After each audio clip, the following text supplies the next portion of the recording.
Drapeau rouge fendant l'air, salle bondée et survoltée, au meeting du Front de Gauche pour soutenir la candidature de Jean-Luc Mélenchon. Seul hic, Mélenchon en meeting à Limoges ne sera pas de la fête. Dans son agenda surchargé, le candidat ne trouvera pas le temps de venir en Alsace. Alors que viennent chercher ici les sympathisants ? Effectivement, même sans vedette, on n'a pas besoin de vedette.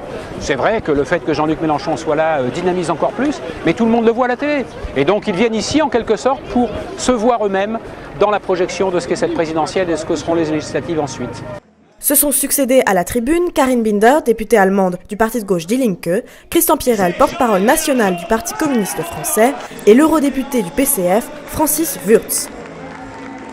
Personne ne diminue son enthousiasme sous prétexte qu'il n'y a pas le candidat lui-même.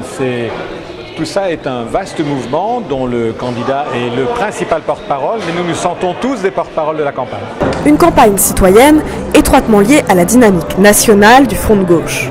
Les meetings sont suivis souvent sur Internet, on fait des écoutes collectives, on est liés. Mélenchon a pu venir aussi nous rencontrer quand même déjà 2 fois, sans faire de réunion publique. Le succès du meeting de la Bastille a soudé les forces. Reste au Front de Gauche de poursuivre la mobilisation au niveau local. J'étais à la Bastille le 18 mars. Après, là, j'ai vu qu'il y avait un meeting aussi aujourd'hui à Strasbourg. Je voulais savoir un peu au niveau local, les intervenants, ce qu'ils avaient à dire. Ne focalise pas sur la personne, c'est plutôt le programme qui m'intéresse. C'est une étape supplémentaire, surtout en Alsace où c'est très difficile d'être de gauche.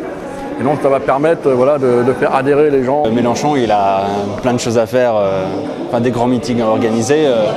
C'est normal qu'il y ait des regroupements toutes les semaines dans des petites villes. Une campagne relayée par les militants qui semble porter ses fruits, alors que Jean-Luc Mélenchon est en pleine ascension dans les sondages. À 2 semaines du premier tour, le candidat est crédité de 14% des intentions de vote.